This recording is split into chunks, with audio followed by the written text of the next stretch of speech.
Kal-El floats above Earth, listening to millions of voices at once. A new sound cuts through them, a rough, tearing cry from beyond space, like a world in pain. His fortress sensors show a small blue planet in another dimension, locked under a strange energy grid. If he does nothing, the grid will crush that world and spill into his own. He flies straight into the burning portal as it opens, and reality snaps around him.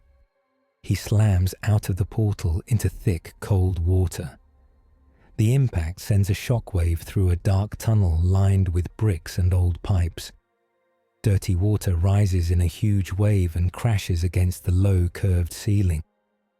Superman pushes up and breaks through the surface, wiping grime from his face. "This is not Metropolis," he says softly. The air smells like wet stone, oil, and something sharp and chemical. He hears rats, dripping water, and far above, the faint echo of traffic and sirens. Under those sounds, there is the quiet heartbeat of a hidden city beneath a city. 4 other heartbeats move fast and close. In the shadow of a sewer curve, Leonardo grips his twin katanas. Raphael tightens his hands around his thigh. Donatello raises his bow staff a little higher. Michelangelo holds nunchucks in one hand and a half-eaten slice of pizza in the other. "Dude," Mikey whispers, eyes wide. "That guy just fell out of the ceiling." "Quiet," Leonardo says. "We do not know what he is." Superman turns toward them. His eyes glow for a second, scanning. He sees 4 human-sized turtles, shells, masks, weapons. Mutant life, strong, healthy, nervous. "I'm not your enemy," Superman says. "My name is Superman. I'm here because your world screamed for help." Raphael snorts. "Our world screams all the time, big guy." A roar echoes from above. Concrete dust falls from the ceiling. The tunnel shakes again, not from the portal, but from something huge moving on the surface. Superman glances up. Through brick and steel and asphalt, his vision races. He sees streets, parked cars, a news van, then a convoy of black trucks marked with a stylized dragon symbol. Foot Clan ninjas swarm around them. Strange metal tanks in the trucks glow with the same wild energy he felt in the portal. "Something is wrong up there," Superman says. Leonardo hears it too now. The heavy rumble of trucks, the shouts from above. He looks at his brothers. They all nod. "Fine," Raph growls. "We deal with crazy sewer guy later. Foot first." Superman tilts his head. "Foot? Bad guys," Donnie says. "Ninja gang, super evil. You'll hate them." "Then we agree," Superman says. "Let's go." Leonardo makes the call. "Turtles, move out. Stay with the big guy. But do not trust him yet." Superman bends his knees. He takes off with a soft boom that shakes more dust loose. The turtles leap up shafts and climb pipes. 4 green shadows race after a red and blue streak of light, chasing trouble to the streets of New York. They burst from a manhole into the night. Neon signs flicker.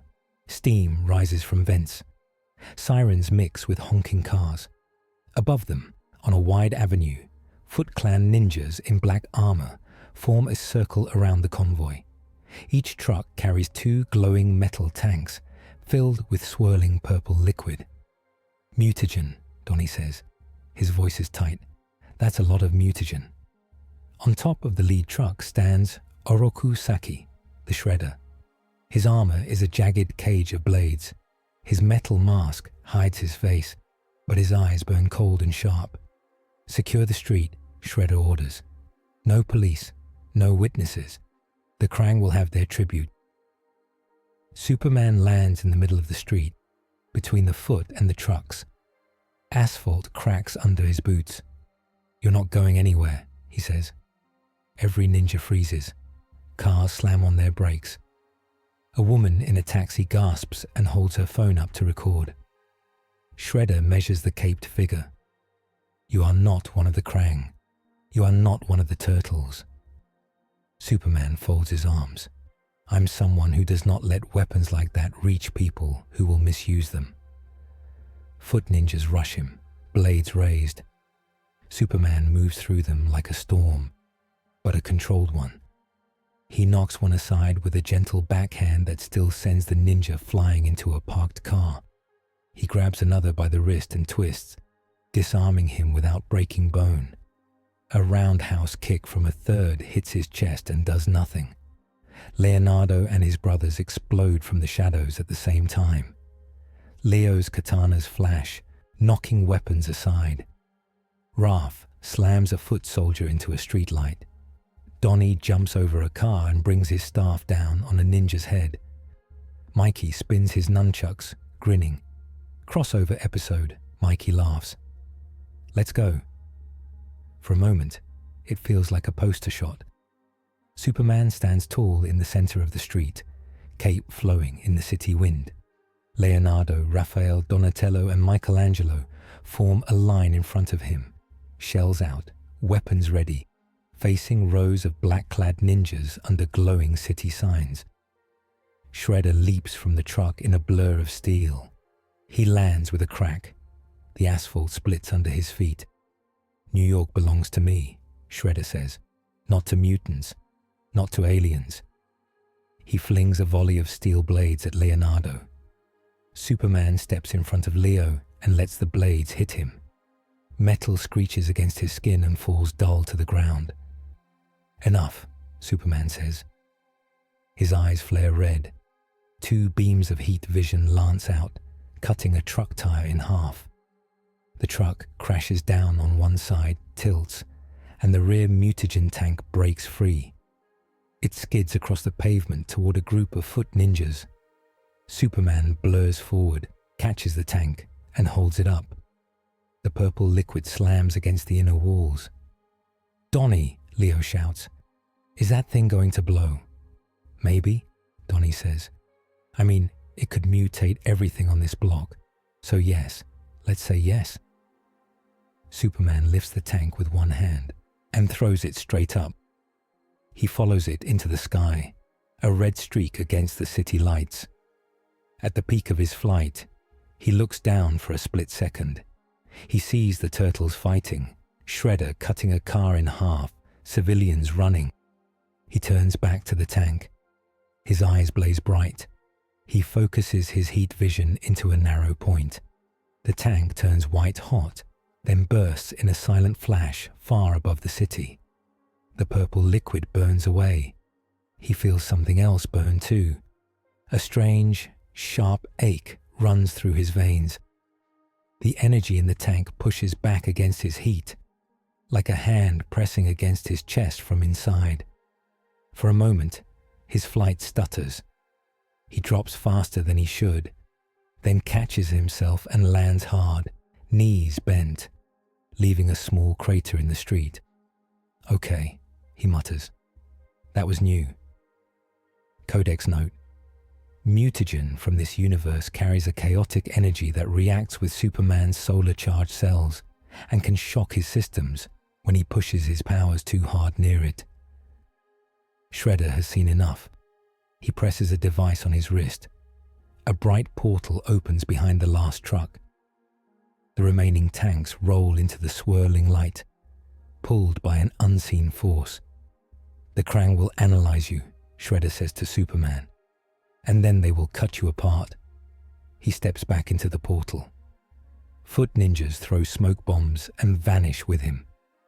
The portal snaps shut. The street is cracked and burned. Cars are dented and smoking. A few people peek from doorways and behind cabs, eyes wide. They have seen a flying man, ninja turtles, and a portal in one night. Superman looks at the turtles. They are breathing hard, but unhurt. Everyone okay? He asks. It's Tuesday, Raph says. So yeah, this is about right. Leonardo keeps his swords up, but his voice is calm. You saved those people. You saved the city block. For now. Thank you, Superman says. But we did it together. Donnie stares at him, already thinking. You said you came here because our world screamed. That portal up there, the mutagen you threw, they felt like the same thing. They are, Superman says. And the people behind them just met someone they didn't expect. Mikey grins. Us. Superman smiles back, just a little. All of us. They vanish into the alley shadows as police cars close in. Above them, the night sky glows faintly where the tank exploded. The light fades. The ache in Superman's body does not. They return to the lair under the city. The lair is warm and cluttered. Old couches, TV screens, posters, training mats, and pipes crisscross the ceiling. The smell of pizza hangs in the air. It feels alive, like a home built out of trash and love. Splinter waits for them, calm and still, in front of a small altar. The Rat Sensei's robe is simple. His eyes are very sharp. Leonardo bows. The others follow him. We fought the Foot Sensei, Leo says. They were moving mutagen for the Krang again. But we were not alone. Splinter's gaze shifts to Superman. I see. Superman bows his head in respect. Master Splinter, my name is Superman. I did not plan to come here. A breach between dimensions pulled me in, but I will not stand by and watch your world be harmed. Splinter studies him for a long moment. He sees no lie in the man's face, only strain and steady resolve. You are strong, Splinter says. Strong enough to break this lair like a toy if you wished. Yet you bow. That means something. Donatello rolls a whiteboard into the middle of the room. He already has drawings on it. Circles, arrows, and a rough sketch of a swirling portal. So, Donnie says, tapping the board. Here's what we know. The Krang use portals from Dimension X. They love mutagen. They hate free will. Shredder works for them sometimes. Tonight, they were moving enough mutagen to mutate all of Manhattan. Mikey raises his hand. Dimension X is like the worst vacation spot ever. Just saying. Superman steps closer to the board. That energy, it feels like your mutagen, and the breach that brought me here came from the same source. The Krang must have been poking at my universe too. Maybe they wanted power. Maybe they wanted weapons. Either way, I followed the wound they left in reality and fell into your fight. Why? Raph asks. You got your own world, your own problems. Why jump into our mess? Superman looks at him. Because if I hear someone call for help, I answer. It does not matter what world they are in. Raph looks away, jaw tight. The answer hits something inside him he does not want to show. Splinter nods once. This is his path. He cannot ignore it. But we must ask, does his path help or harm our own? The Krang now know he is here. Donnie snaps his fingers. Right, the Krang. They love new tech and weird biology. An alien who can fly, shoot heat from his eyes, and shrug off bullets. They are going to drool. Gross, Mikey says. Krang drool. Leonardo frowns. Sensei, what if the Krang use him as a power source or a weapon? Or they build new weapons to take him down, Raph says. Those freaks adapt fast. Splinter's staff taps the floor. Then it is clear. As long as Superman stays, our enemies will reach higher. They will build sharper claws. But if he leaves while they still know his taste, they may follow him and find new worlds to hurt. Superman feels the weight of those words. He looks at the four brothers. He remembers their faces in the street, fighting ninjas without fear. I will not run from them, he says. If my presence makes them move faster, then I will be the shield that stops them. But I will respect your world. I will follow your lead where I can. Leonardo takes a breath. He feels the burden of command as always. We cannot send you home yet, Leo says. Donnie's portal tech is still really explodey. technical term, Donnie says, nodding. But we also cannot just hide and hope the Krang forget you, Leo continues. So we start with what we know. The Krang use a front here. TCRI, big tower, weird science stuff, mutagen labs. Superman nods. Then we go to TCRI. Raph smirks. I like this guy. Mikey pumps a fist in the air. He said, we. Welcome to the team, Soups. The next night, the city glows with the light of 1,000 windows. The TCRI building stands tall and cold in the middle of it. Glass and steel and hidden lies. The Krang hide their portals and mutagen inside its labs. At the top, quiet machines hum in alien tones. A small van sits in a dark alley nearby. Inside, Donnie taps on a laptop. Leonardo checks his swords. Raph cracks his knuckles, and Mikey eats another slice of pizza. Superman stands at the back of the van, bent slightly so his head does not hit the roof. He wears his usual suit. A simple dark jacket hangs over his shoulders to hide the bright colors. Recon first, Leonardo says. Silent entry if we can manage it. In and out with data on the portals. No big fights unless we have to. Raph snorts. We always have to. Superman raises a hand, stopping them for a second. I work with stealth when I need to, he says. But you should know something. If people inside are in danger, I won't hold back to keep a plan clean. Leonardo meets his eyes. We save lives first, I agree. But we also have to protect this city from panic. Mutant turtles and portals are enough. A flying tank punching holes in skyscrapers will make it worse. Superman accepts that. Then let's do both. I can take the top floors quietly. You move from below. We meet in the middle. Donnie peers at him over the laptop screen. You really think you can be quiet? Superman smiles. You'd be surprised. A moment later, he is a red and blue blur in the night sky. He stops above the top of the TCRI tower. The air is cold and thin. Helicopters move like slow bugs far below. The wind tugs at his cape. He uses his X-ray vision, peering through floors. He sees labs, offices, security posts, and he sees them. Pink, brain-like Krang inside robot bodies, moving in stiff metal suits. Their machines pulse with the same strange energy as the portal he fell through. He also sees human workers in fear. Some are locked in rooms. Some are forced to work at machines with laser rifles pointed at them.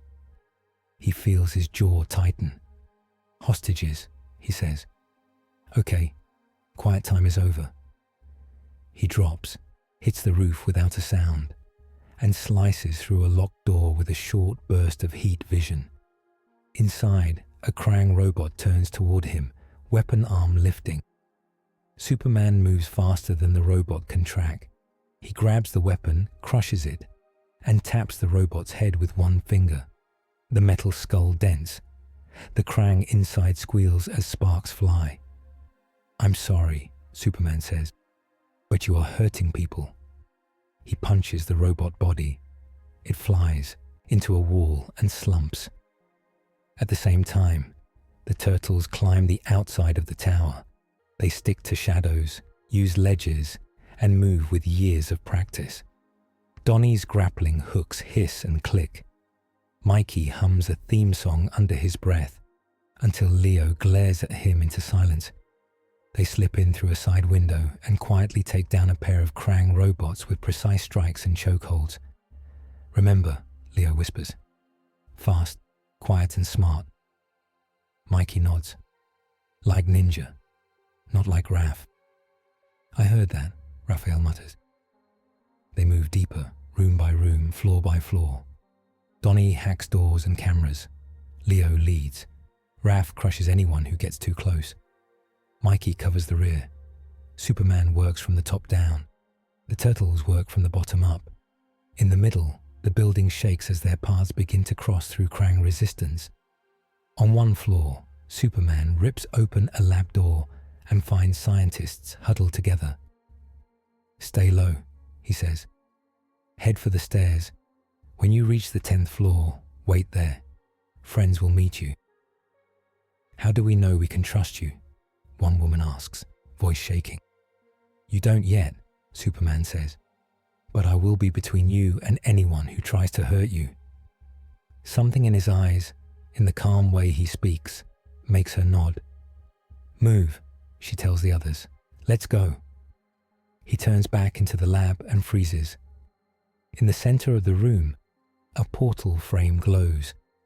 Inside the oval, he sees swirling purple fog and jagged white light. It feels like the breach that brought him here. It feels wrong. On a nearby screen, a Krang drone speaks. This is being the Krang, the flat voice says. The alien from another dimension labeled as Kal-El is now being in our data. His energy is being tasty. The Krang will be making devices that are making him weak. They already have images of him flying, of his heat vision, of him catching the tank. They are adapting. Superman's hands curl into fists. He blasts the screen with heat vision. It melts into slag. He turns to the portal frame. It hums at a high pitch. He can feel it tug on him, a small, steady pull, as if it wants to drag his very cells apart. Later, he tells it. We will talk later. Down on the lower floors, the turtles run into trouble. A squad of foot ninjas blocks a hallway. These ninjas wear small, glowing devices on their armor. The devices hum when the turtles move closer. New toys, Raph says. The ninjas throw shuriken. They cling to the walls and floor. A low field hums out. Leonardo's limbs feel heavy for a second, as if the air has turned thick. They are using Krang tech, Donnie says. Anti-mutant dampeners. Great. The fight is harder now. Their movements are slowed when they venture into the glowing fields. Leo adapts fast, calling out orders. Stay outside the fields, he shouts. Hit from range. Mikey, long swings. Donnie, extend your reach. They fight in bursts, jumping in and out of the dampening zones. It is messy, but they win. Ninjas fall unconscious to the floor. The glowing devices crack under staff strikes and nunchuck blows. Donnie bends down and snatches one of the devices. If the Krang can build mutant dampeners in a day, he says, they can build alien dampeners even faster. They have his energy signature now. So we smash them before they finish, Raph says. They push on. On the 10th floor, they find the group of scientists Superman sent. The woman sees the turtles and flinches, then sees Leonardo's eyes. He said friends would meet us, she whispers. You're the friends? Yeah, Mikey says. Extra cheesy, extra green. Come on, we're getting you out.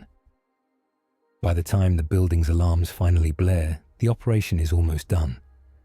Most hostages are on the stairwell, heading down. Many Krang robots are in pieces. The portal lab has been mapped in Donnie's head. Superman and the turtles meet in a wide central atrium. Krang robots pour in from all sides, guns glowing. Foot ninjas drop from the upper levels in black streaks. Above, on a suspended walkway, Shredder steps into view, blades catching the light. You are stronger than I guessed, Shredder calls down. Alien, mutants, but strength alone will not save this world. Superman floats up until he is level with Shredder. You're right, he says. Strength needs purpose. Mine is simple. No one gets hurt if I can stop it. Shredder points. A Krang machine behind him powers up. A large projector unfolds and aims at Superman. It glows with purple and red light, tuned to the data they stole. The beam hits him. It is not heat or cold. It is like someone reaches into his chest and twists his sun. His flight stutters. He drops a few feet. The air tastes stale. His skin feels heavier. Donnie shouts from below. They built a red spectrum dampener with mutagen. They're hitting his solar cells with inverted energy. Superman grits his teeth. He stays in the air by will alone. That is being only the beginning, a Krang drone says through a speaker. The Krang have been taking your power and turning it against you. The room becomes a three-sided war. Krang robots fire at Superman. Foot ninjas rush the turtles. The red-purple beam pins Superman in midair. Shredder watches like a general testing a new weapon. Superman knows he cannot tank that beam forever. He shifts his body, letting it strike his shoulder instead of his chest, then dives. He slams into the projector, smashing it into pieces. The beam dies. The backlash of broken energy flares, and his muscles spasm. He hits the ground on one knee. Leonardo and the others move to cover him, forming a ring around him as robots close in. "We've got your back, Supes," Raph says. "Don't make me say it twice." Superman stands. His breathing is heavier than before. He still feels strong, but not endless. The Krang have proved they can touch his limits. He does not run. He moves. He is a blur among the robots, ripping arms off, smashing torsos, bending barrels. He shields the turtles when he can, but he also trusts them to move in their own deadly dance. Leo spins, blades flashing. Donnie knocks robots into one another. Mikey uses his nunchucks like a whirlwind. Raph charges straight at a cluster, side-breaking metal and plastic roaring. Shredder drops into the fight, blades singing. He and Leonardo clash in a fast exchange of strikes and blocks. Sparks fly with each hit. Splinter's lessons echo in Leo's mind. Protect. Do not chase glory. He keeps Shredder away from Superman's back. When it is over, the atrium is a wreck. Broken robots lie in pieces. Foot ninjas retreat, dragging their wounded. Shredder steps back toward a rising portal, armor scratched but still standing. "This is not finished," Shredder says. "The Krang have seen you, Superman. They will remake this world around your weakness." He vanishes into the portal, which snaps shut with a harsh pop. Donnie leans on his staff, panting. "He's not wrong," he says. "They took a few hours and already built a dampener that staggered you. Give them days, weeks. They could do worse." Superman nods, shoulders tense. "Then we can't give them that time." They leave the building before police and news crews storm it. The hostages are safe. The portal labs are damaged but not destroyed. The Krang have lost gear, but they have gained more data. Up to now, Superman has helped the Turtles score clear wins, but each win gave the Krang more information. The enemies are learning how to hurt both mutants and Kryptonians at the same time. Back in the lair, the mood is different. There is no cheering, no pizza party. The TV is on, showing news footage of the TCRI incident. A blurry shot of Superman carrying two people through smoke fills the screen. Commentators argue about him. "Who is this flying man?" one asks. "Is he a hero or a new threat?" April O'Neil's voice cuts through on another channel. "We saw him save people with our own eyes," she says. "But we also saw TCRI fall apart. These events are linked. We need answers." Mikey flicks the remote off. "Well, that's not good PR." Donnie types fast at his computer. Graphs and waveforms cover the monitor. "I took readings when the dampener hit you," he tells Superman. "They inverted your usual solar charge. They used mutagen as a carrier wave. That's why it hurt so much. It bypassed some of your natural resilience." Superman remembers the feeling, the twist inside, the heavy spiral of his cells. "Can they do it again?" he asks. "Yeah," Donnie says, "and they can do it better." Raph slams a fist into a punching bag hanging from the ceiling. It swings wildly. "So what? We just paint a target on our shells and your cape." Let them try again and again until they get it right. Leonardo sits on an old crate, swords across his knees. We can't go back to normal patrols. They've scaled this up. They're thinking bigger than New York now. Splinter steps forward. His face is grave. Long ago, we fought in the shadows, he says. We believed that to show ourselves fully to this city would bring fear and chaos. Now a being of the sky has arrived. His light shines on everything. Our enemies rush to catch it and twist it. He looks at Superman. You did not choose this, but your nature forces choices upon us. How much can you give this world without letting the Krang and Shredder use you as a key to open many doors? Superman stares at his hands. They are still strong. He could crush steel with a finger. But for the first time in this world, he feels like something else holds the handle. I won't let them use me to hurt anyone, he says. If that means staying away from some fights, I don't know if I can accept that. Maybe you don't have to, April says. They all turn. April stands in the tunnel entrance, camera bag over her shoulder, Casey Jones at her side with his hockey mask flipped up. I got your text, Donnie, she says. You wanted to talk about the giant glowing doom portal situation. Casey waves. Also, I heard there was a flying guy, and if there's a new freak in town, I need to know if he plays for our team or not. Superman smiles a little. I like your style. April drops her bag and pulls out a tablet. Listen, the Krang love control, right? They love systems. They just weaponized your powers, Superman. But information can go both ways. She taps the screen. Diagrams of the portal, the dampener, and energy flows appear. We use the same logic, April says. We study how they studied you. We find weak links. We leak just enough data to force them to move certain machines into the open. We make them show their hand faster than they want. Donnie's eyes light up. We turn their data into bait. Exactly, April says. We don't hide you, Superman. We put you on the board in a way that forces them into a trap. But we also set strict lines. Where you go, when you show full power, how much they can see. Leonardo nods slowly. It's risk, but so is everything we do. Raph rolls his eyes. So the plan is, let the alien be the world's brightest flashlight and hope the bugs come to him.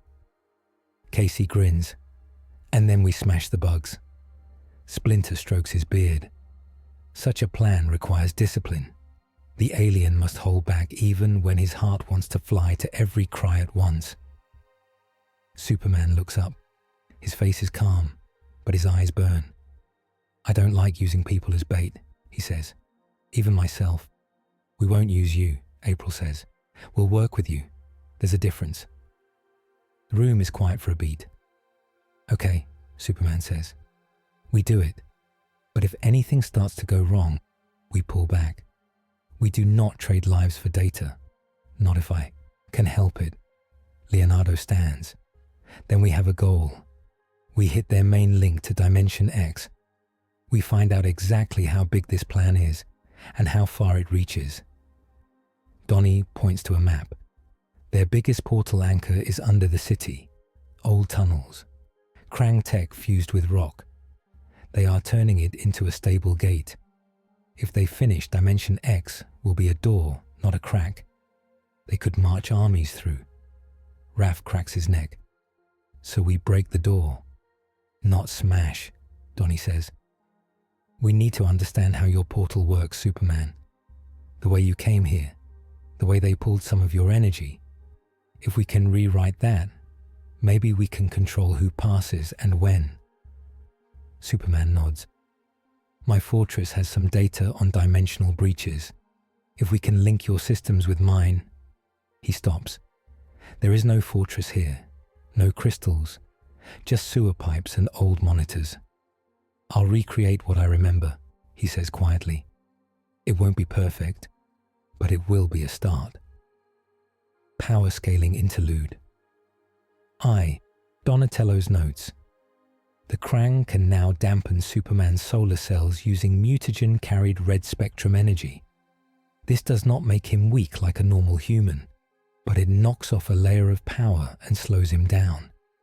If they stack more beams or build larger emitters, they could force him to ground level. Our options: build counterfields, cost time and rare elements. Keep him away from large mutagen caches, cost reach. Or deliberately expose him in controlled fights to learn more, cost safety and secrecy. The next day, the city feels tense. News drones buzz near the clouds, scanning for the flying man. People look up more often. Kids draw capes on the margins of their notebooks. Adults argue in front of screens. Is he a hero? Is he a threat? Do the weird new attacks and portals come because of him or in spite of him? In the shadows, other forces move. In a hidden Krang base, alien brains in robot suits float in front of a large display. It shows Superman from many angles. This is being the Kryptonian, one Krang says. His power is being great. His weakness is being greater. The mutagen reacts with his cells, another Krang says. We will be making more dampeners. We will also be making extraction devices. The Krang will be drinking his energy. They plan new machines, new weapons. Their talk is cold and eager. In another bunker, Shredder sharpens his blades. The alien tips the balance. He tells a circle of elite foot. The turtles cannot defeat him. They trust him. That is their weakness. We will make them choose between their world and their friend. He imagines Leonardo's face when that choice comes. It pleases him. On a rooftop above the city, Superman stands with Leonardo. The wind tugs at their bandanas and cape. Below, traffic moves like blood through streets. There are 3 Krang energy spikes tonight, Donnie says through their earpieces. 2 are small. 1 is huge. The huge one is in the old subway tunnels under the river. That's got to be the big portal anchor. So we hit the big one, Raph says from another rooftop with Mikey and Casey. Leo glances at Superman. You take the big one with us, he says. But you stay above the main portal core as long as you can. Donnie needs readings on how it interacts with you. If it gets too close or too strong, you pull back. Understood? Every part of Superman wants to say, I don't pull back. But he remembers the beam in TCRI. He remembers the brief drop in the street when he destroyed the mutagen tank. Understood, he says instead. Good, Leo replies, because this is not just your fight. It's ours. This is our city, our world. Superman looks out over the lights. It is for now, he says, and I will treat it that way. They leap from the rooftop, heading toward the dark river and the tunnels beneath, ready to turn early wins into a larger war that none of them can fully control. The tunnels under the river smell like rust and old storms. Water drips from cracked stone. Old tracks run through the dark, covered in slime and forgotten trash. Strange purple light pulses ahead, like a slow heartbeat. Leonardo leads the way down, flashlight off. His eyes adjust to the glow. Krang made themselves at home, Raph mutters. Donnie checks his scanner. Energy levels are huge. They're fusing Dimension X tech with our bedrock. If this goes wrong, the river could fall into a hole in space. Mikey peers over his shoulder. So like extra deep swimming. Like fall forever and scream the whole way swimming, Donnie says. Superman walks behind them, cape tucked in, careful with every step. The tunnel is low for him. Pipes brush his hair. He listens past their voices. He hears more trouble. Donnie, he says, your 3 spikes. They're all live now. He closes his eyes and focuses. One group of Krang robots in a warehouse near the docks. They're loading mutagen onto a cargo ship. Another group in a hospital. They're setting up machines around the power room. And this one down here under the river. So it's a party, Raph says. We called this. Leonardo stops. His mind works fast. Warehouse means mutagen spread by sea, he says. Hospital means they go after sick people and power grids. Tunnel means full portal ready to launch. We can't hit all three at once, Donnie says. Not in time. Mikey looks between Superman and Leo. We can split up, he says. We've done it before. Not like this, Donnie replies. These are big fights. Each one needs heavy power. Superman looks at the dark rock around them. He thinks of the hospital. People already weak and scared. Machines beeping. Then he thinks of the portal under the river, wide open, pouring monsters into the world. Give me the hospital, he says. You know these tunnels. You know the Krang. You hit the anchor.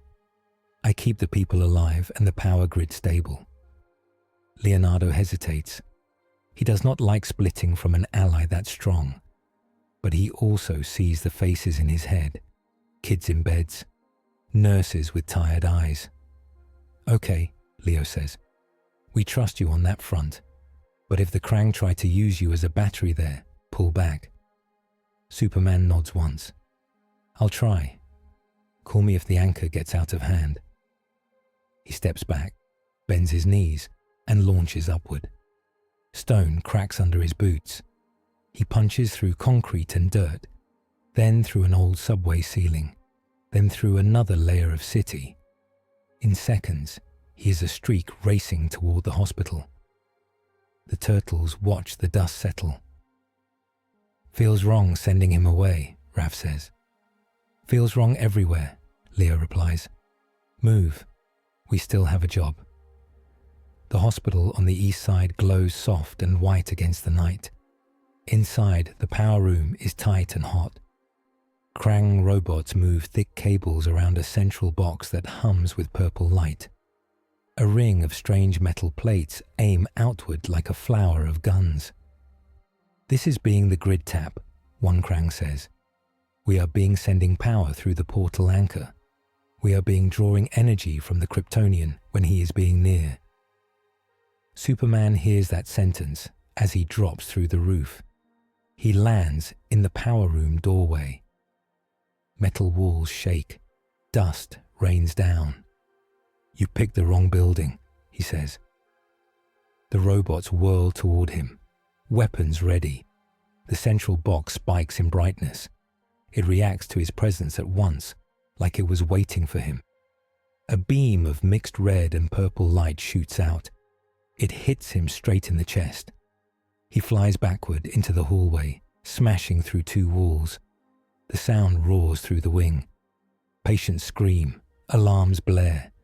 Superman gasps. It is the same twist as before, but deeper, sharper. It feels like his heart is caught in a vice. He pushes himself up. A nurse peeks out from behind a desk, eyes wide. Is it safe? She asks. Not yet, he says. His voice is tight. Get everyone on this floor into the stairwells, away from the main power room. I'll block the rest. She nods and runs, shouting orders. Superman floats back into the ruined doorway. The beam catches him again, but he is ready. He crosses his arms against his chest and moves forward step by step. The floor smokes under his boots. This device is being reading his cells, a Krang says. It is being making his own energy push against him. Then you should have built it stronger, Superman says. He pushes harder. His cape burns on one edge. His skin feels like fire. The box rattles. He grabs the front of the machine and squeezes. Metal bends. Sparks fly. The beam flickers. With one last push, he rips the whole core out of its base and hurls it straight up through the ceiling. It breaks through 3 floors and explodes on the roof in a blast of purple light.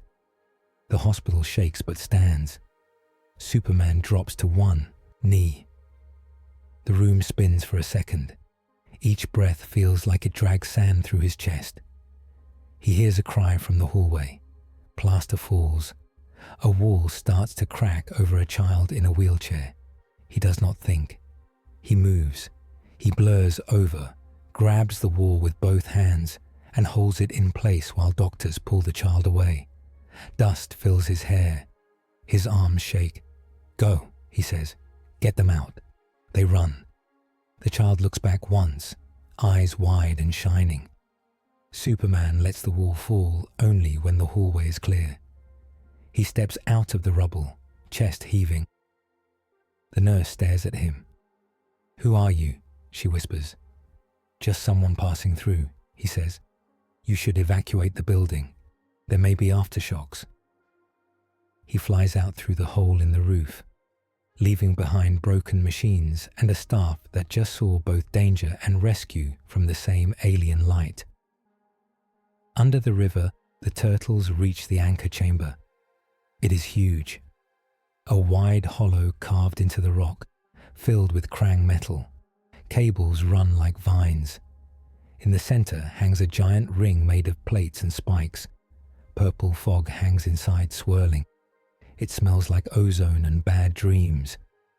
Water seeps through cracks in the ceiling, held back by force fields that shine soft blue. If those fail, the river will crash in. "Whoa," Mikey says. "It's like a nightmare donut." Donnie checks his scanner. Energy levels off the charts. They're using the river flow to steady the portal. Smart. Horrible, but smart. Krang robots patrol along catwalks. Foot ninjas stand in the shadows, watching the machines. On a raised platform near the control core, Shredder and a Krang commander speak. "This is being the main anchor," the Krang says.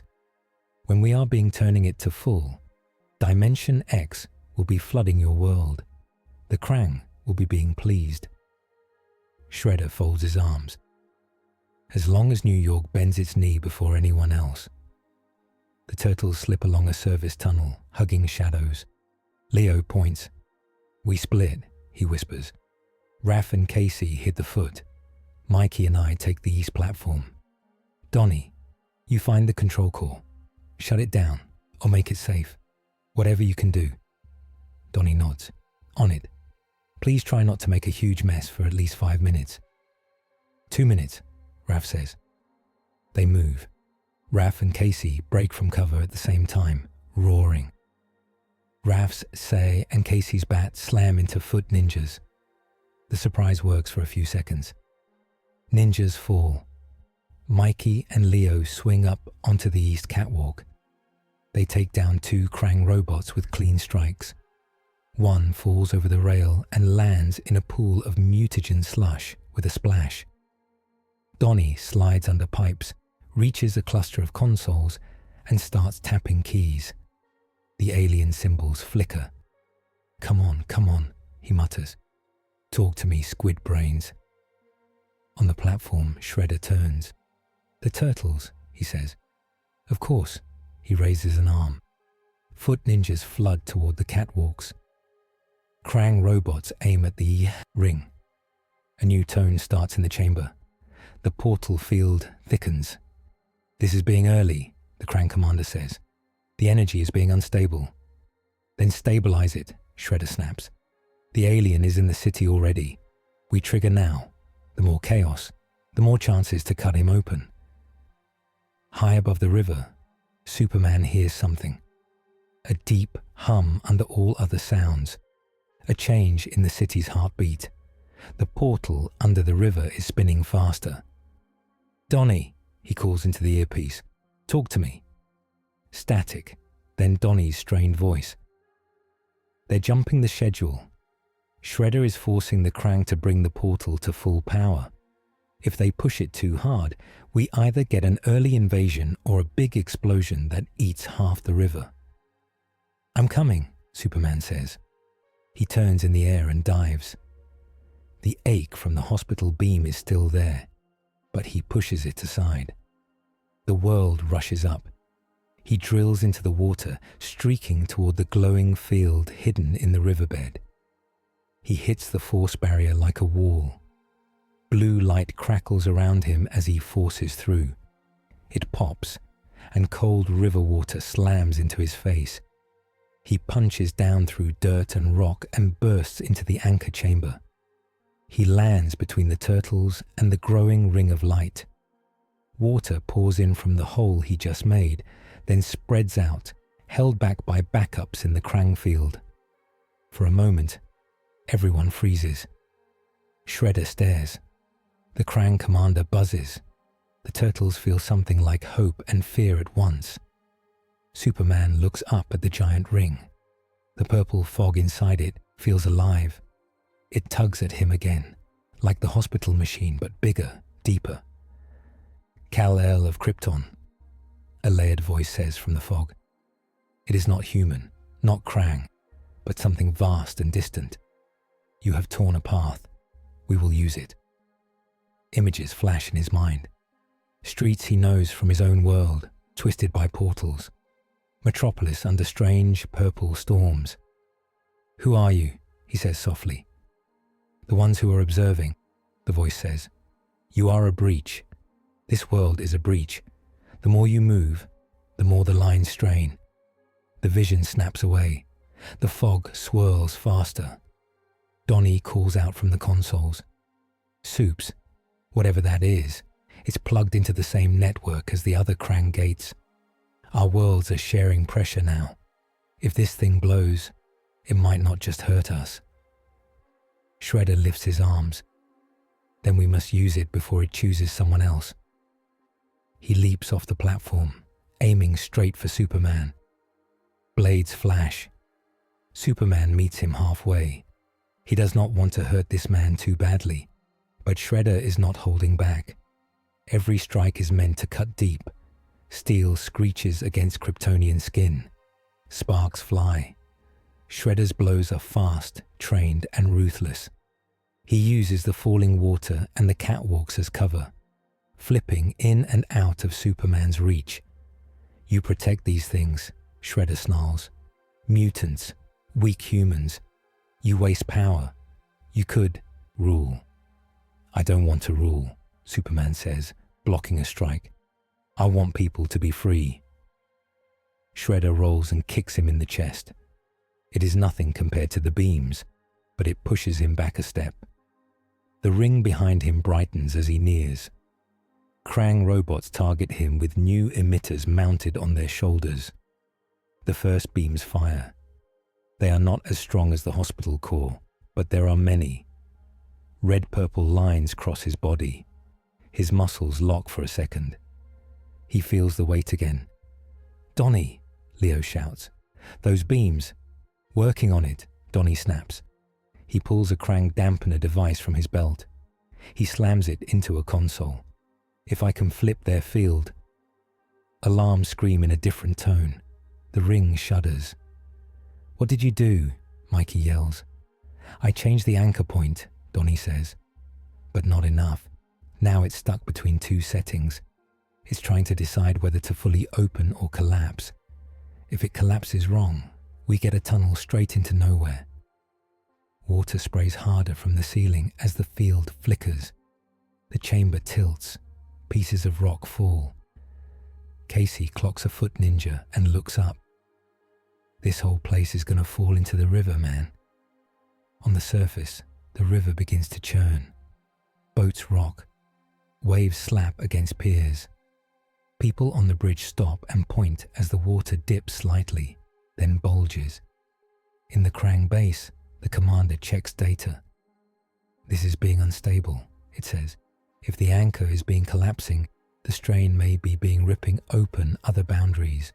The Kryptonians' home will be being exposed. Good, another Krang says. More real estate for the Krang. Back in the chamber, Leonardo makes a call. Raph, Casey, hold the foot away from Donnie, he shouts.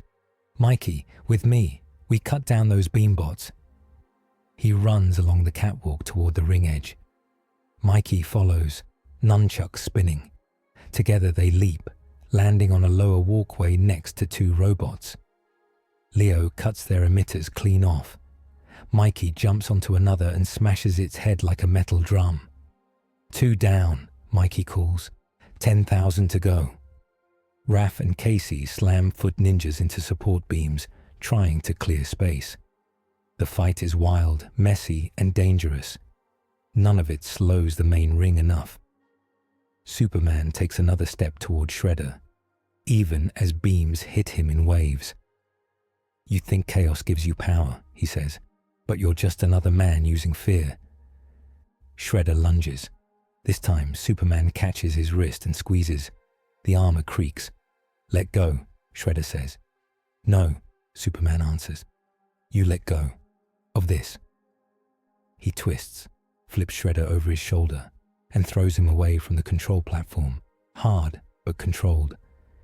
Shredder slams into a wall and drops, dazed. The beams hit Superman again. He feels his legs buckling.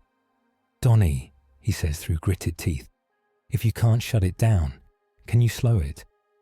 "Maybe," Donnie says. His fingers fly.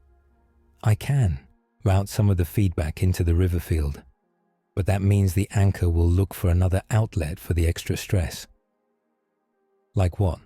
Leo asks. Donnie meets Superman's eyes across the chaos. "Like him," he says. The portal ring is already reacting to Superman. It knows his energy. If Donnie turns the feedback into him, the gate might stay stable, for now, but it will carve a scar through his cells. Superman hears the river above, the city beyond, and the echo of his own world shaking. "Do it," he says. Leo snaps his head toward him. "Wait." "Do it," Superman repeats. "If this thing tears open too wide without control, both our worlds get hit. Give it a path. Give it me." Donnie slams his palm down on the final control. The ring screams. A beam of pure portal force spears out. It slams into Superman's chest and goes through him without burning his skin. It touches something deeper. He feels all his powers jump and twist at once. Heat vision flickers from his eyes in random bursts. His hearing spikes so high he hears individual drops of water hitting rock miles above. For a second, his feet lift from the ground without his will. He shouts, more in shock than pain. The ring calms a little, its edges smooth. The purple fog steadies, flowing into Superman and through him like a terrible wind. "Supes," Mikey yells. "You okay?" "I've had better days," Superman says. His voice shakes. "Hold the line." "Donnie, how long do you need?" Donnie watches the numbers. The anchor is in a holding pattern now. I've locked it at half open. But this is not a fix. It's just a break. We need a full reset from their side, in Dimension X, or this thing will keep trying to complete or collapse. And every time, it will push against you. "We can't reset from here?" Leo asks. "Not fully," Donnie says. "We just wreck the chamber and shove the strain somewhere else. This anchor is now linked to Superman's biosignature. That means he's the key and the lock." Codex note: the river anchor's core has imprinted on Superman's Kryptonian energy, binding the portal's stability to his living cells so that any surge or collapse in the gate now pulls directly on his powers. They fight their way out of the chamber as the ring hums on. Shredder vanishes in the confusion, dragged away by a Elite foot. The Krang robots pull back through smaller side portals, taking data with them. The main anchor stays, glowing steady, beams still faintly brushing Superman wherever he goes. They reach the upper tunnels, soaked and tired. On the surface, the river looks almost normal again. A few boats drift wrong, and the waterline sits a little lower, but the wild churning has stopped. "You did it," Casey says. "You stopped the flood." Leo shakes his head. "We slowed it. We did not stop it. Superman stands on the shore. The beam from below is invisible, but he feels it like a low, constant buzz. It hums under his skin. A reminder. This world is tied to me now, he says quietly, and my world is tied to this breach. Splinter joins them on the bank. He has walked there from the lair, staff tapping on stones. I felt the shift, he says. The water spirit choked, then breathed again. But his breath is not its own now. He looks at Superman. You carry more than your own son inside you. You carry a piece of this wound. Superman nods. If I leave, the strain might rip both worlds, he says. If I stay, the Krang can keep probing me through the anchor. Raph paces. So we're stuck with you, he says. And you're stuck with us. And we're all stuck with brain jelly from space. Sounds like family, Mikey says. A weird one. Up to now, they have fought to protect this city from sharp attacks. Now the whole structure of their worlds is tied together. No simple win will untangle that. The days after the river fight are strange. The city does not flood. The sky does not break, but small things feel off. Compasses near the river spin slowly on their own. Old radios pick up whispers from no known station. Dogs bark at nothing along the shore. News reports talk about weird tides and minor seismic events. Some blame climate change. Others mention portals and the flying man. On a talk show, a guest in a suit says, if this Superman has brought this danger with him, maybe the best thing he can do is leave. We should find a way to send him back, for our safety. On another show, April sits straight and calm. I saw him pull people out of a collapsing building with his bare hands, she says. I saw him stand between us and beams that could cut through steel. We don't blame firefighters for the fires they answer. We blame whoever lit the match. Still, the talk spreads. In quiet rooms, city leaders meet. An older man in a grey suit looks at files. We have mutants, portals, and now a sun-powered alien, he says. We can't pretend this is some comic book. We need a response plan. Another official shifts in his chair. What kind of plan? You saw what he did to that truck. What can we even build that could stop him if he turned on us? We don't have to stop him, the older man says. We just have to guide him, set lines, and if we can't, we limit his access. Keep him away from key sites. They form a quiet task group. It does not have a name yet. It will.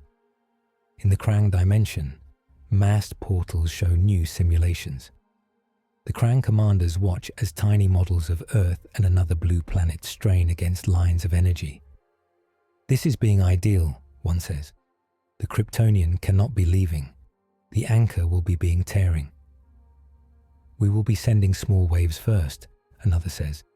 Tests. We will be seeing how his body is being reacting. Then we will be opening a full gate. We will be using him as an engine. Shredder stands in the shadows of their chamber, arms crossed. You are fools, he tells them. If you burn him out, you lose your best weapon against the turtles and the humans. The foot leader is being afraid, a Krang mocks. I fear nothing, Shredder says, but I plan. You rush. You are not the only ones who can use that anchor. They do not listen. They see only data and conquest. In the lair, the debate is loud. Raph slams his fist on a table. We should storm their base now, he says. Dimension X, river, wherever. Hit them before they fire off whatever they're cooking. Donnie throws his hands up. With what? We barely kept the anchor from blowing up in our faces. We do not have a portal stable enough to march a team into Dimension X and back. The Krang own that highway. Leo sits quietly, watching them. Mikey leans back on the couch. We could at least give them a bad Yelp review. This is serious, Michelangelo, Splinter says. I know, Mikey replies. His voice turns soft. That's why I'm making jokes. If I don't, I'm going to freak out. Superman sits on an old chair near the wall. He feels the anchors hum under his skin the way others feel hunger or a headache. It is always there now. I know what it feels like when worlds hang on a line, he says. My first world, my birth world, died when its core gave out. My parents sent me away. I survived. They did not. The room goes still. I will not watch that happen twice, he says. Leo looks at him. Then we need a plan that is more than punch everything. April spreads blueprints across the floor. Good, she says, because we finally have enough data to build one. She points to a drawing of the anchor, then to another of the TCRI core, then to a sketch Superman made of the device that pulled him into this world. Everything they've done to touch him uses the same basic model, she says. Portal field, mutagen carrier, red spectrum energy. They have a handle on him. Donnie has a handle on their math. Superman knows what it feels like to be pulled. We use all three. Donnie nods. We build our own control frame, he says. Not as big as the river anchor, but tuned to it. We link it to Superman by choice this time, not just by the Krang's theft. With that, we hijack the next big surge. We ride it back to the Krang core in Dimension X. Ride it, Casey says, like a train made of please don't explode. Pretty much, Donnie says. We go where the strain goes. That gets us in without opening a fresh wound somewhere else. Once inside, we smash their main controls and reset or kill the anchor from their side. Raph grins. Now that's a plan I like. Get in their house, break their stuff. It's not that simple, Leo says. We will be going into a place where we can't breathe the air without tech, where the sky is poison, where the Krang have home advantage, and where we cannot call for help. Sounds like Tuesday, Mikey says. Splinter looks at each of them. If we do this, there is no room for conflict between us, he says. We must travel as one unit. No one runs off alone. Not even you, Raphael. Raph looks away. Yeah. Splinter turns to Superman. And you, Man of Steel, must accept that you will not be at full strength where we are going. The Krang will pull at you like hooks. You must fight them and yourself, and not lose the line. Superman feels the hum in his chest. He thinks of an entire dimension trying to yank his power out like a cord. I understand, he says. If this is how we save both worlds, I accept the risk. Leo nods. His voice is firm. Then we do it. We build the frame. We pick a team, and we ride the storm to its source. Travel and preparation begin at once. The lair becomes a workshop. Donnie scavenges TCRI parts, broken Krang dampeners, and old portal tech. April brings more from hidden caches she pulled during her reporting. Casey carries everything heavy. Superman helps where he can. He can lift anything, but sometimes the best thing he can do is stand still as Donnie wraps small devices around his arms and chest, testing how different fields interact with his aura. If I push this, does it hurt? Donnie asks, turning a dial. Superman feels a tingle. No, just weird. Good, Donnie says. That means we're cancelling some of the red spectrum interference. It won't stop the whole anchor from touching you, but it'll give you more control. Mikey watches, chewing on a slice. You're like a really nice Christmas tree, he says, but one that punches black holes. In a corner, Splinter trains Leonardo and Raphael with wooden swords. Their movements are sharp, focused. Splinter's voice is calm.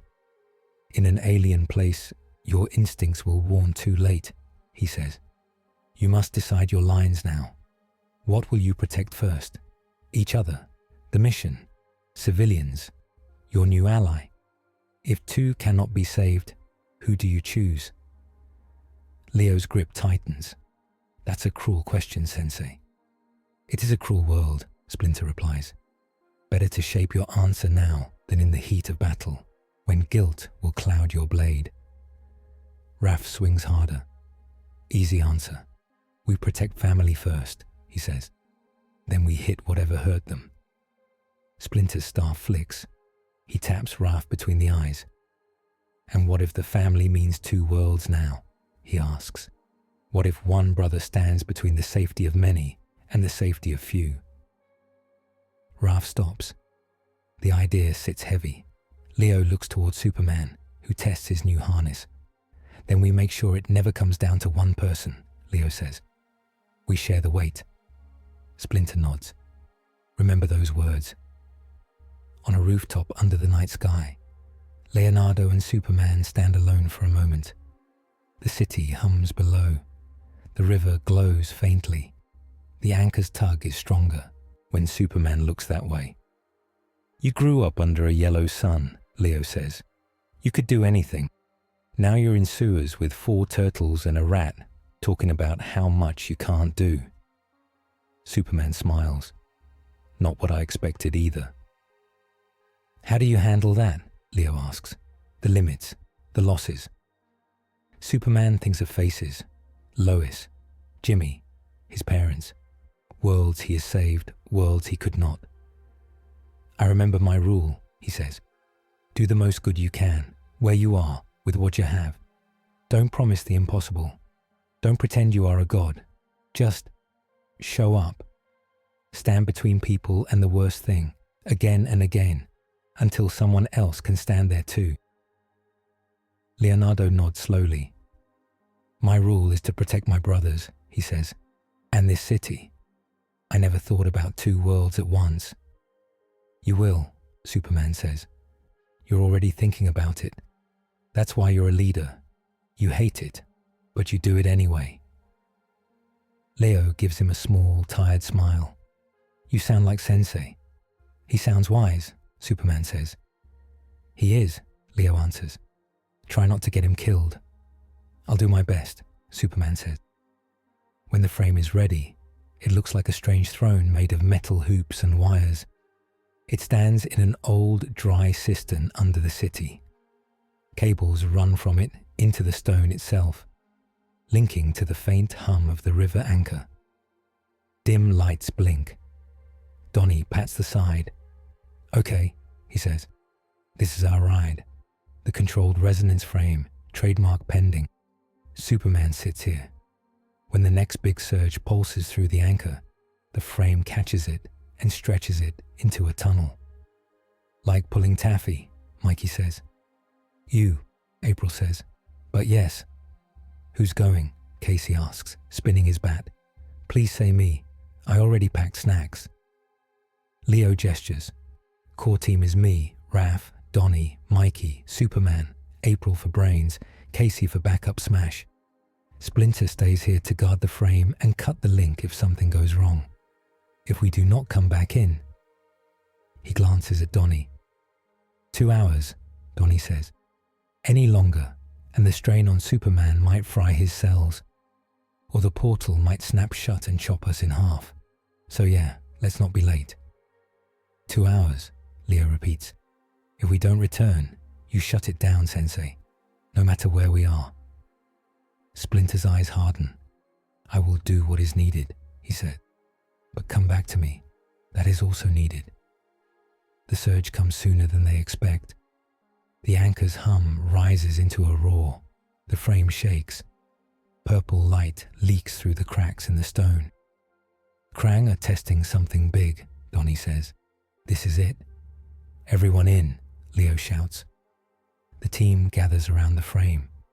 Superman sits in the central hoop. Cables latch onto his harness. The beam from below finds him like a magnet. Light floods the chamber. He feels himself stretching. Not his body, but his sense of place.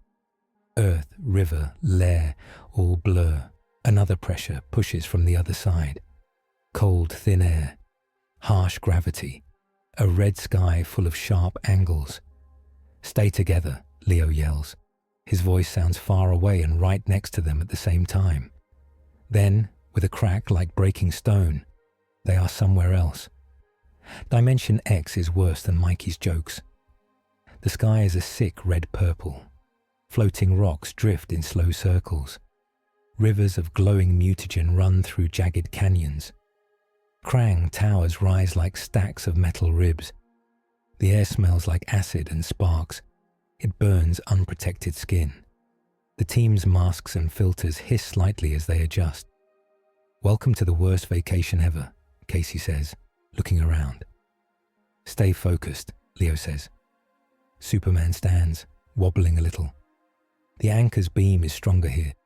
It tugs at his chest in every direction. He can still fly, but the air feels heavy, like swimming in wet sand. "This place is wrong," he says. "It feels hungry." "This is being home," a Krang voice says. A group of Krang robots blocks their path on a ridge. Behind them rises a massive structure. It looks like a giant ring sliced into pieces and reassembled sideways. Cables run from it into the ground and up into the sky. "The central control hub," Donnie whispers. "If we hit that, we hit all their anchors." The Krang commander they saw under the river steps forward. "You are being foolish," it says. "You come into the Krang's home. You are being wrapped in our air, our gravity, our fields. The Kryptonian is being ours now." Beams fire. Superman rushes forward, taking the first wave. The beams hurt more here. They are tuned to this sky, this energy. His shield harness flickers, absorbing some of it, but not all. He grits his teeth and keeps moving. His punches are still huge. Each hit sends a robot flying off the ridge, but he cannot just blitz the whole army. Every time he leaps high, the portal beam yanks him down in a strange sideways pull. The turtles leap into battle. Their movements are sharp, trained from years of fighting weird monsters. Leo slices emitter guns. Raph takes a robot down with a roar. Donnie uses his staff to knock two Krang into each other.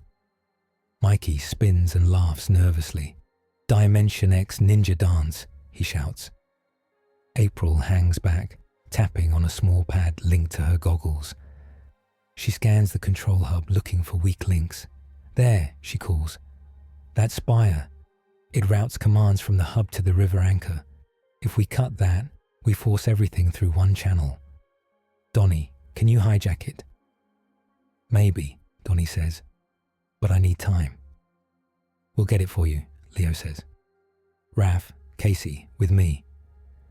They push through the Krang line, carving a path toward the spire. Superman keeps the rest busy, drawing fire. Every second here costs him. His skin feels tight. His muscles do not refill with solar warmth the way they do under a yellow sun. The beam in his chest is like a hook being pulled from both ends. He hears something else. A whisper under the Krang chatter. A deeper voice, like the one from the ring. "You pull on too many lines," it says in his head. "You will break." "I've been told worse," he mutters. He fires a controlled burst of heat vision at a cluster of emitters. They melt. Beams flicker out. For a moment, his chest feels lighter. Leo and the others reach the base of the spire. It hums with energy. Krang machines cling to it like bugs. Donnie plugs a device into a port. "I can't shut it, but I can reroute it," he says. "Send all commands to one last big cycle. After that, the system burns out. But the cycle will be huge. It'll try to finish every anchor link at once." "How huge?" Casey asks. "Like two worlds almost touch huge," Donnie says. "We'll need Superman right on top of the main control node when it fires, or the energy will go wild." "Sounds like a final level," Mikey says. Leo looks up at the central hub. "Where's the node?" he asks. April points. "There," she says, "at the heart of the ring." The heart is a sphere of pure light, suspended in a lattice of metal. It crackles. It pulls at Superman even from here. We'll have to fight our way up, Leo says. And then we hold that spot, Superman says, no matter what. Halfway up the approach ramp, the twist hits. Shredder appears at the head of another group of foot, but these are not fully loyal. Some wear the marks of damage. Some look uncertain. Karai walks beside him, eyes sharp, blades at her sides. This is not your playground, Shredder, Leo snaps. On the contrary, Shredder says, this is the perfect place to end a war. The Krang plan to drown both worlds. I plan to use their flood to wash away my enemies and leave my mark on whatever remains. Karai steps forward. Their machines will not spare you either, she says. You trust them too much. Shredder gives her a cold look. You forget your place. No, she says. I remember it. I am tired of seeing my city used as a bargaining chip. She turns to Leo and Superman. We will help you reach the core, she says. In return, when this is done, we will settle our own fight on our terms, not as Krang toys. Raph points a sigh at her. We trust you less than expired pizza. You don't have to trust me, Karai replies. You just have to hate the Krang more than you hate me. For now. Superman watches her face. He sees conflict there. Pride, pain. Not all lies. We take the help, he says. We don't have to like it. Leo nods. Agreed, but one wrong move. I know, Karai says. You'll stab me. You've been promising for years. She smiles just a little, then turns and barks orders in foot code. Some ninjas move with her. Some stay frozen. Shredder laughs once. Traitors everywhere, he says. Very well. I will cut you all down when the dust clears. He signals. His own loyalists. They peel off, heading toward a side path. Where is he going? April asks. Probably to stab us in the back at the worst possible moment, Raph says. Standard Shredder move. Donnie frowns at his scanner. No, he says. He's heading toward a secondary control node. If he seizes it, he could redirect the final surge. Maybe not for the Krang. Maybe not for us. Just for himself. So we have 3 goals now, Leo says. Reach the core, hold the core, and stop Shredder from rewriting the whole game. Easy, Casey says. We just need 4 sets of arms. You have 2, Mikey says. You're fine. They fight their way up the hub. Krang robots push in waves. Foot loyal to Karai flank them, cutting down robots with assassin skill. Casey hammers anything that gets too close. April darts from cover to cover, marking targets and feeding data to Donnie. Superman takes the heaviest hits. Emitters blast him in patterns. His harness absorbs some, reflects some, but each one bites. His vision blurs at the edges. The beam from the river anchor sings in his bones. You can stop this, the deep voice whispers again. Cut the line. Let one world fall. Save the other. Not an option, he says through clenched teeth. The path climbs, twists, opens onto a high platform. The core sphere hangs above, crackling. Leonardo looks back. Donnie, April, Casey, he calls. Hold this level. Raph, Mikey, Karai, Superman. Up with me to the core. We hold it until Donnie triggers the final surge. Donnie nods. Once I start the cycle, there's no pause button, he says. You'll have minutes, maybe less, before everything fires. Make them count. At the core, the noise is intense. Energy surges through the lattice. The sphere throws off arcs of light. The view across Dimension X is dizzying from this height.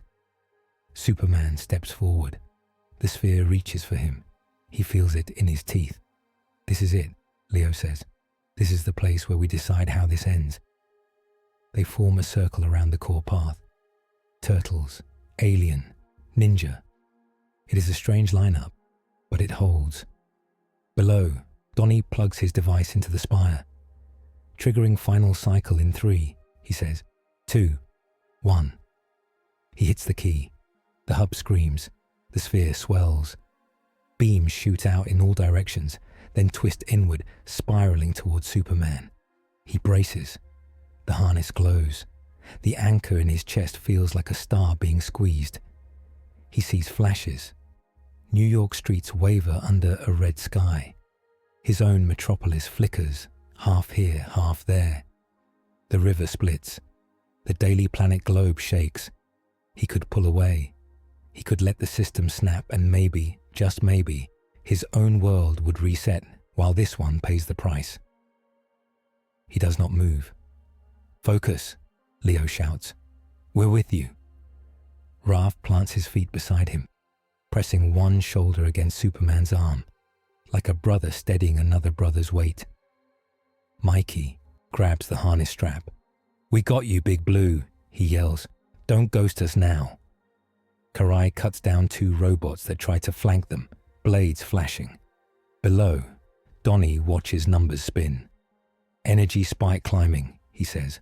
"All anchors sinking. This is working, but the load on Superman is off the charts. If he pushes past this, I don't know what happens to his cells." Power scaling interlude 2. And 2. Donatello's updated log. Superman's powers are now threaded through the Krang portal network. In Dimension X, as the anchor cycles, his strength, flight, and senses all spike and crash in waves. If he holds the connection at current levels, he can still fight and guide the surge. If he pushes past, if he tries to go all out up here, he might burn out the portal safely, but at the cost of frying his solar channels and locking his body in a half-phase state between dimensions. Best case, he loses a big chunk of his power for a long time. Worst case, he becomes a living gate the Krang can poke forever. The cycle is running. The convergence is coming. The core hum turns into a constant roar. The beam through Superman deepens, becoming a tunnel ready to tear open. Far below, Shredder reaches the secondary node. He stands before a console, blades dripping alien oil. Krang corpses lie around him. "With one command," he says softly, "I can send the surge where I wish. I can erase the Turtles' city, burn the Krang's rivals, leave myself standing in the ash with a world built to my shape." His hand hovers over the controls. He pauses. In his mind, he sees New York, not as a trophy, but as streets, alleyways, children, enemies, and grudges. If it all burns, he will rule over bones. He snarls and slams his fist into the console instead of the key. The node sparks. It fizzles. It dies. "No one will use my city without my permission," he growls. Above, Donnie sees a spike. "Secondary node just went dark," he says. "The surge has only one path left, through the main core and the river anchor. No side channels, no backup." "That's good, right?" Casey asks. "It's clear," Donnie says. "Not safe." At the core, the platform shudders. "We're locked in now," Leo says. "No one else gets to steal this choice." Superman feels the convergence rising like a tide. 2 worlds on either side of him, pulling. He knows that when the wave breaks in Act 5, he will have to decide exactly how much of himself to spend and where to let the damage fall. The hub lights shift to a steady, deadly glow. The countdown has started. The process cannot be shut off. The heroes stand in the heart of the storm, outnumbered but aligned, as the machine that binds worlds roars to life around them. The hub shakes like a living thing. Light pours from the core sphere in hard, straight lines.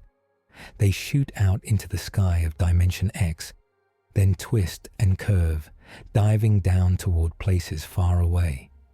Superman sees them even with his eyes closed. One thread reaches for the river under New York, another for a point far off. where his own Earth sits in space. Many smaller lines reach toward other cracks he cannot name. Donnie's voice crackles in his ear. Convergence cycle has started, he says. Every anchor is sinking. If we don't guide this, it will just slam both worlds together in random places. On the platform below, April watches her screens. The river's dropping again, she says. Energy spikes in the hospital grid, TCRI ruins, half the sewers. This is hitting everything at once. Down in the lair, Splinter stands in front of the resonance frame. It hums with the same ugly light. Pipes rattle along the walls. Tiny stones fall from the ceiling. Easy, he whispers. Hold them. Hold the path. He rests one paw on the frame as if steadying a wild animal. His other paw holds his staff ready. If the strain grows too much, he says softly to himself, I must cut the line, even if my sons are still on it. Back in the hub, the pressure climbs. Superman stands at the edge of the core path. The beams that twist toward him are not simple red and purple now. They carry pieces of places. For a moment, he smells hot dogs and car exhaust from a New York street. In the next second, he tastes the clean air above his own metropolis. It is dizzying. Leo grips one of his wrists. Raph holds the other. Mikey has a hand on his back. Karai stands behind them, blades out, eyes scanning for any enemy that might try to strike in this moment. You're not alone, Leo says. Remember that. Superman nods. I know. He steps forward. The beams hit him. It is not like heat vision or the hospital device. This goes deeper. It feels like someone opens every window in his cells at once and lets the wind scream through. He sees a flash of his mother's face, then a New York nurse's face, then Splinter's, then Lois. All layered, all watching. The deep voice comes back. You cannot hold both, it says. One rope always snaps first. What are you? He asks inside his mind. A reader, it says. Of paths, of ends. Choose. He does not answer with words. He answers by setting his feet. Around them, Krang robots surge again. The cycle has woken more defenses. New units roll out of hidden ports along the walls. These are bigger than the ones at TCRI. Their bodies glow with portal energy. They are built to walk through storms. Donnie, Casey, and April hold the lower platform. Casey swings his bat into a glowing robot leg. It dents, but does not break. These guys are juiced, he shouts. Donnie jabs his staff into a joint. Sparks fly. They're linked to the core, he says. They're drawing power straight from the cycle. If they get close to Superman, they'll feed that beam and overload him.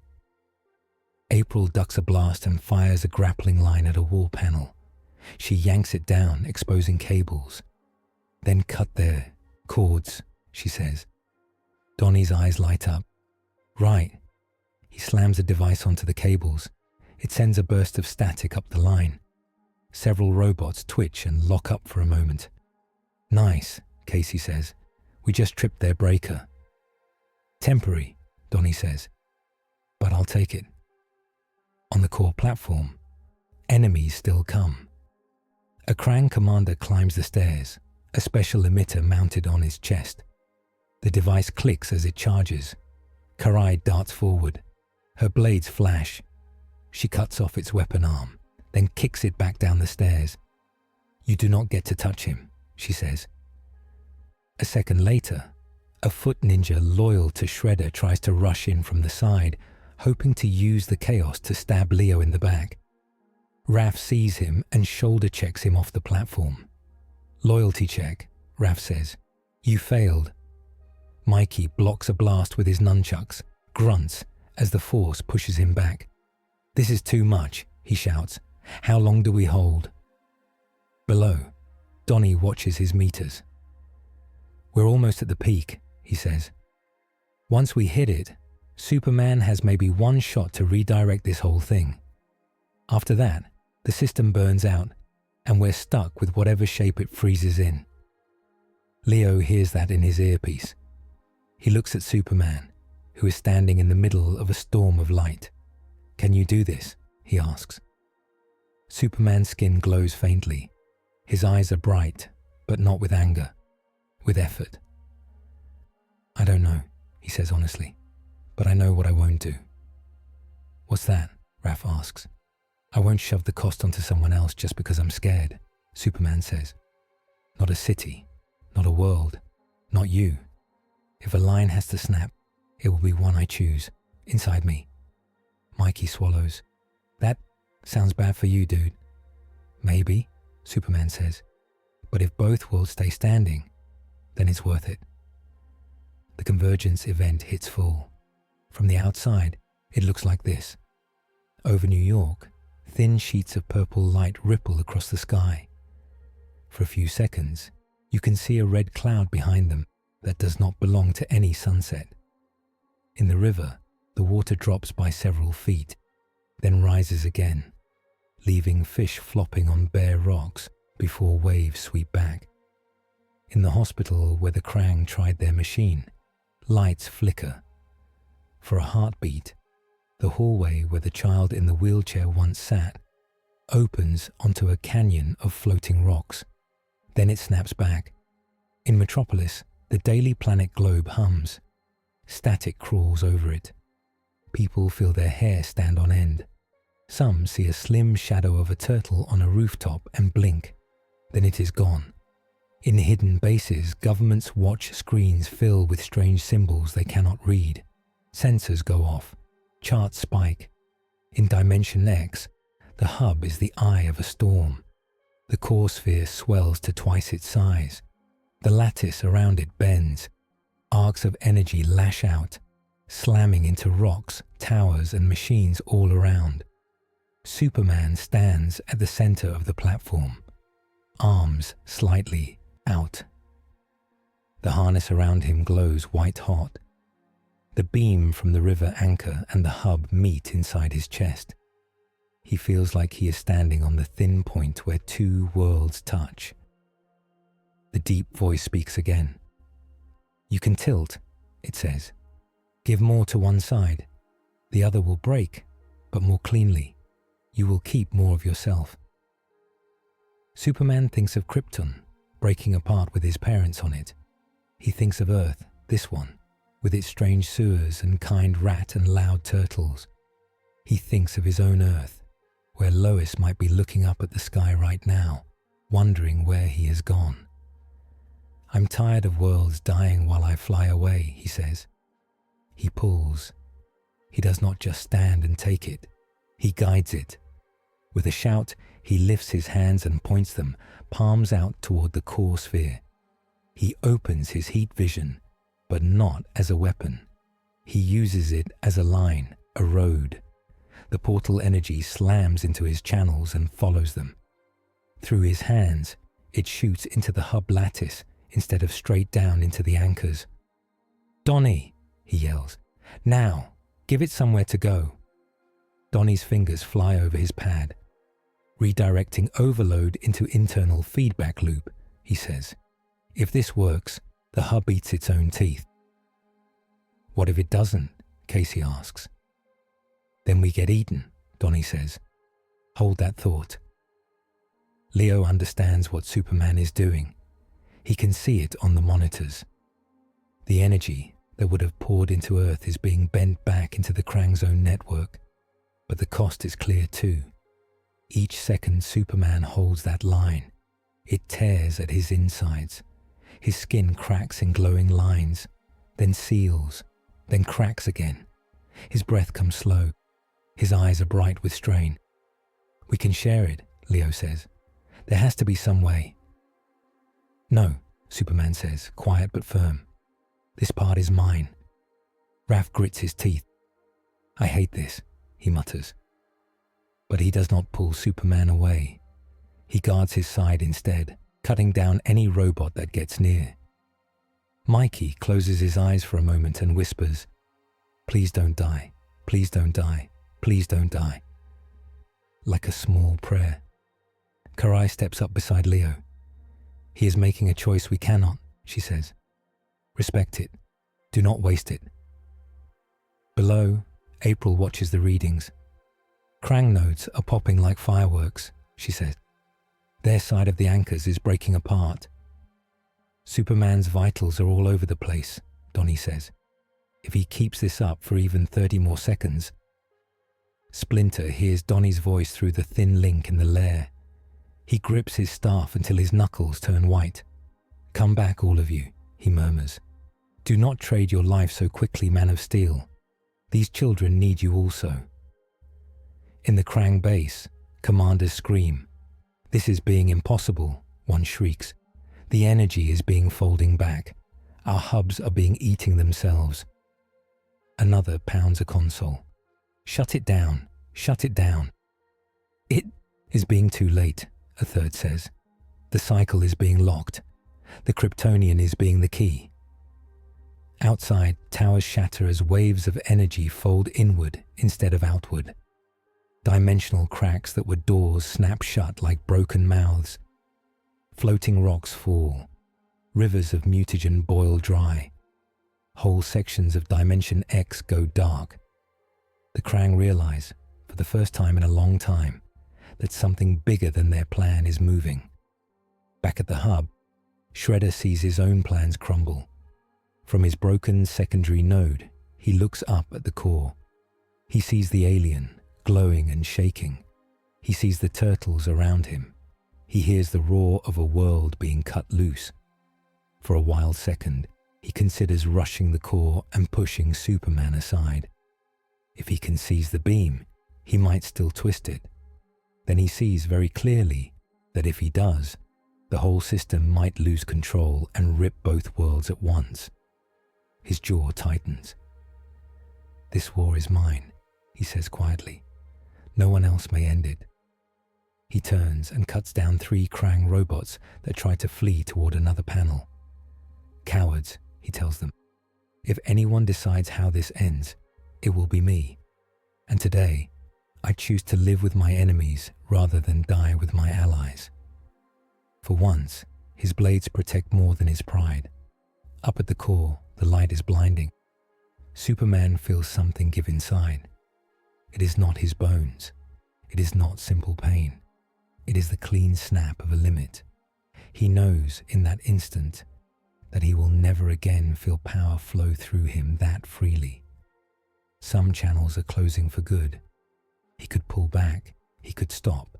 He does not. He pushes one last time. He throws his full focus into the beam, bending it hard into the hub. For a final second, he is more than just strong. He is a bridge. He guides the whole wave of the convergence through himself and into the Krang network, away from the anchors. The hub cannot take it. The core sphere collapses like a popped balloon. The lattice shatters. A wave of force explodes outward. Down, Leo shouts. The turtles tackle Superman, driving him to the floor as the blast sweeps over the platform. Karai dives over the edge and catches a lower rail. Robots and loose metal fly into the sky and vanish in a crack of light. In the lair, the frame screams. Purple light shoots up through it, then stops. The cables spark. One side of the metal hoop bends. The whole structure jumps an inch off the ground and slams back down. Splinter feels a shock run through his staff into his arm. He almost drops it. He sees the frame flicker between the sewer around him and red sky and jagged rocks. For a terrifying second, he sees Leo's face, then Raph's, half there, half not. Now, Donnie shouts through the link. Sensei, cut the line now. Splinter does not hesitate. He strikes the main control rod with his staff. The rod snaps, power jumps. The frame goes dark. The glow fades. The system is quiet again. Only Splinter's ragged breathing fills the space. Come back, he whispers. Please. In Dimension X, the hub falls. The core is gone. The beams are gone. The sky is still red, but something has changed.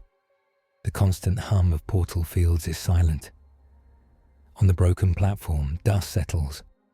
Leo coughs and pushes rubble off his shell. Raph groans. Mikey lies spread eagle, eyes closed. "Everybody alive?" Leo calls.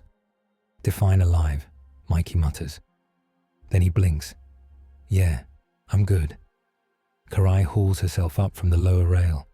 She has a cut across one cheek, but she is standing. Donnie and Casey climb up from below, covered in grime. April pulls herself onto the edge and gasps. "We did it," she says. "Readings show. Nothing. No active anchors. No live hub. The Krang network is broken." Leo looks around. "Superman?" They find him lying near the center of the platform. His suit is scorched. The harness is cracked and smoking. His eyes are closed. For a moment, Leo's heart stops. Then Superman takes a shallow breath. Leonardo kneels beside him. "Hey," he says. "Big guy, you still with us?" Superman opens his eyes. They are duller than before, but clear. "Still here," he whispers. "Did it work?" Raph gives a rough laugh. "Yeah, Boy Scout. You blew up their whole playground." Mikey leans over him. "Your hair looks terrible, though." Superman tries to sit up. His arms shake. Leo slips a hand under his shoulder to help. "How bad is it?" Superman asks. Donnie checks him with a scanner. "Your cells are different," Donnie says. "You're still soaking up some ambient energy, but the channels that linked you to the portal network are fried. The good news is the Krang can't use you as a battery anymore. The bad news is..." He hesitates. "Say it," Superman says. "The bad news is you're not the same level of invincible anymore," Donnie says. "At least not here. Your baseline is lower. You're still way beyond human. You could still lift a truck, but if you push to your old limits, your cells could tear. And the scar where the anchor passed through you, it's permanent." Superman nods slowly. "So I'm grounded," he says. "Not fully," Donnie says.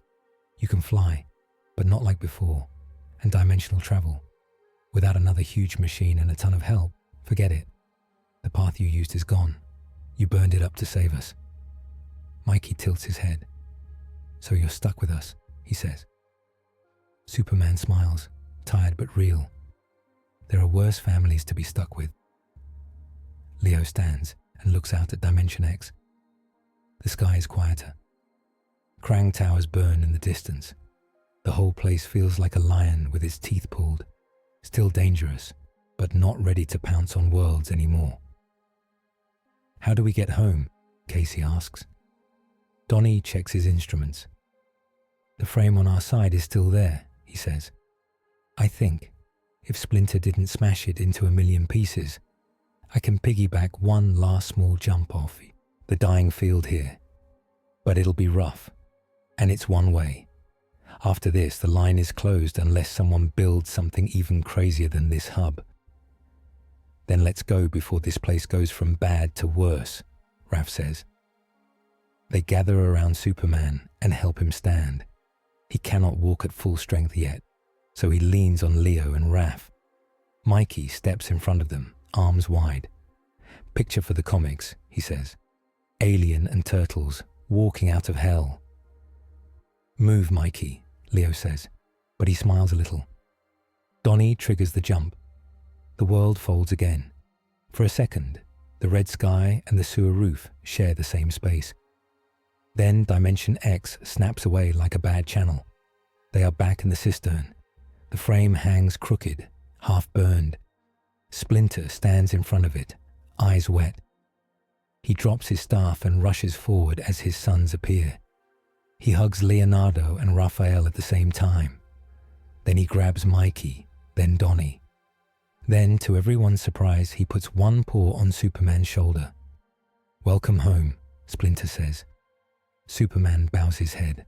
"Thank you," he says. His voice is hoarse. "For giving me one." Days pass. The convergence event becomes a wave of strange news that fades slowly. In New York, the weird tides settle.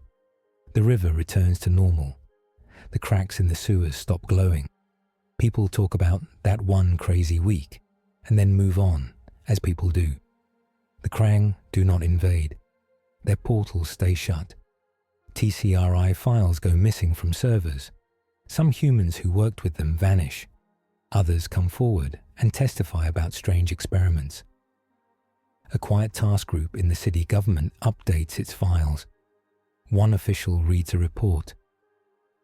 The alien appears to be weaker, he says.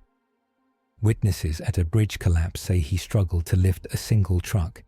He did it, but it took effort. Another official nods. We still don't know his limits, she says. But he's not an unstoppable god. That's good. Do we try to control him? Someone asks. Register him. Force him to work only where we say. The older man in grey shakes his head. We don't have that kind of leash, he says. And if we try to put one on, we might remind him that he is still the strongest thing on the block. Better to set up quiet channels, talk to his friends, make deals, and hope his code stays pointed in our favor. They mark some streets as enhanced risk zones and move on. In the lair, life finds a new rhythm. Superman sleeps for long hours at first. Kryptonians do not need much sleep under normal suns, but now his body needs time to rebuild. He wakes to the smell of pizza and the sound of Mikey playing video games. Hey, Sleeping Steel Beauty, Mikey says. Want a slice? Superman sits up slowly. If I eat enough of that, I might never fly again, he says. Trade-off, Mikey says. You get cheese. Donnie gives Superman a new harness. It is simpler than the last one. No Krang tech, just Donnie's own work. It's not flashy, Donnie says, but it will warn you when you're close to your new red line. If it buzzes, you back off. No arguments. No arguments, Superman agrees. Splinter calls a meeting. They sit in a circle. Turtles, April, Casey, Superman, Splinter. 2 worlds still live, Splinter says. The Krang cannot march armies upon us easily. The river flows true again. This is good. He turns to Superman. But you are changed, Splinter says. You have given up much. You have lost your clear road home. You have lost some of your strength. What do you wish to do now? Superman thinks. I still hear voices, he says. People in trouble, less far away than before. The sound is smaller, but it's still there. I can still help. I can help this city. I can still try to find a safe way back to my own Earth, someday, with Donnie's help. But I won't tear open the sky to do it. He looks at Leo. I won't let the Krang or anyone else use me as a door again, Superman says. That's one boundary. Leo nods. Agreed, he says. No more anchor tricks. If someone wants to move between worlds, they do it with full knowledge and shared control. No one gets to ride your veins without your consent. Splinter smiles faintly. Good. And what else? Superman looks down at his hands. I will not join any group that treats me like a weapon first and a person second, he says. Government, Krang, anyone. I'll listen. I'll work with people. But I won't be locked in a box or pointed like a gun. April nods. We can help with that, she says. We already have channels. If the city wants to talk to you, they talk through us too. We keep it balanced. And what will you allow? Splinter asks. Where will you give yourself? Superman looks at each of them. I'll fly patrols with you, he says. I'll answer when you call. I'll help rebuild where things broke. I'll sit with scared people in hospitals when you need someone strong to just be there. I'll be a student of this city, not just a guard. Mikey grins. We can teach you how to skateboard, he says. Raph smirks. That I want to see. Splinter taps his staff. Then this is our new path, he says. The alien is no longer a visitor. He is a neighbor, a strange one, but a neighbor. On the streets, people adjust too. One afternoon, near the hospital, the child in the wheelchair sits by a window. Outside, a crane lifts steel beams for a new wing. Workers shout to each other. There is a sudden slip. A beam shifts wrong. A cable snaps. People yell. Then a blue and red blur moves. Superman catches the beam with both hands. His arms tremble. It is heavy, very heavy. He sets his feet and pushes. It takes longer than it once would have. He grunts. Sweat beads on his forehead.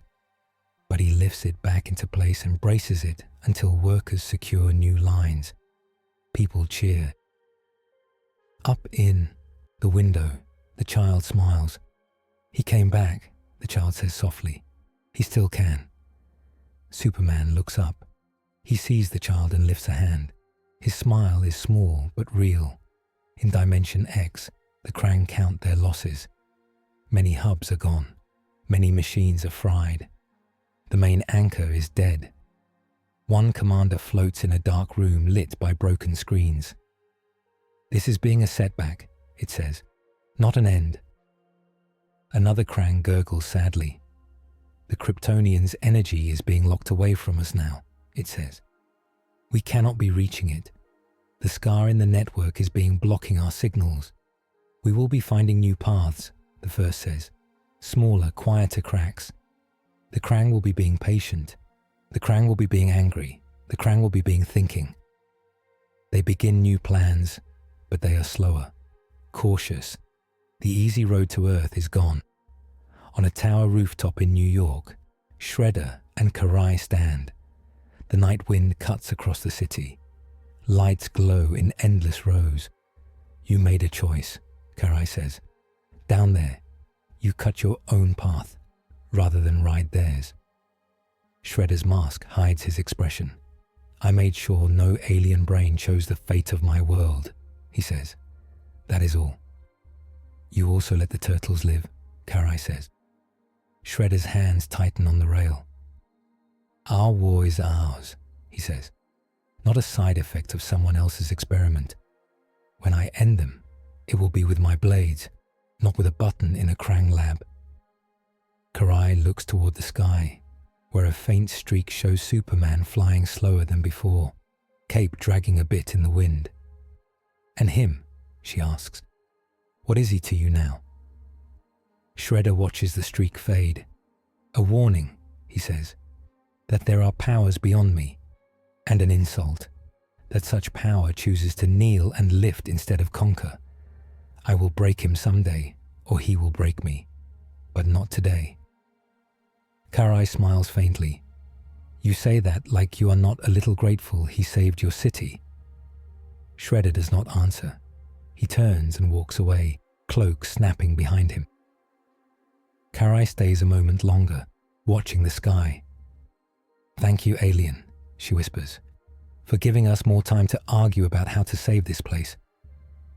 Back in the lair, Leo and Superman spar. They move slow at first, very slow. Leo tests Superman's new limits. Superman tests Leo's timing. Leo lands a light hit on Superman's side. Superman winces. You felt that, Leo says. Yes, Superman says. Years ago, that would have bounced off. Now, I'll have a bruise. Does that scare you? Leo asks. A little, Superman admits. But it also reminds me I'm not above the people I protect. Maybe that's good. Leo nods. You're still stronger than me, he says. For now, Superman says.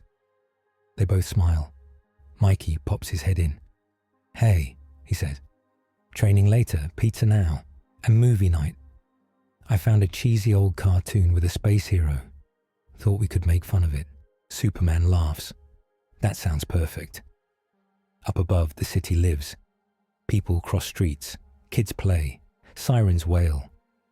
Somewhere, a foot ninja hides in a shadow. Somewhere else, a Krang sensor quietly dies as its battery finally drains. In one newsroom, April finishes a report.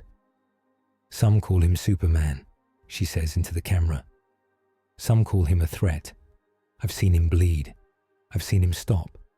I've also seen him stand in front of two worlds and choose to let the pain fall on him instead of on us. She looks straight into the lens. You don't have to worship him, she says. You don't have to fear him. But you should understand this. He chose to stay. Not because he can do everything, but because he knows he can't, and still tries. She ends the segment there. Later, in a small apartment, a woman watches that clip. She was in the hospital during the Krang attack. She remembers the wall about to fall and the alien holding it up. She turns off the TV and looks out the window at the night sky. There is no glow now, no portals, just stars and a faint red-blue streak far away. She feels something simple and clear, relief. In the sewers, Splinter writes in a small book. He uses careful strokes. In these days, he writes, a man from the sky fell into our dark water. He carried the light of another sun and the burden of many voices. He became a bridge and chose where to break. Our world is cut from the claws of the Krang for now. The price was his ease and some of his might. He closes the book and looks at his sleeping sons and their strange guest, who is now less a guest and more a fixed part of this hidden world. Rest, he whispers. Tomorrow we'll ask more of you. Final Codex note. Among the secret tales of New York's Undercity, Superman is now named as the Living Scar, a guardian who closed the road between worlds by taking it into himself, and who walks our sewers and skies bound by choice, not chains.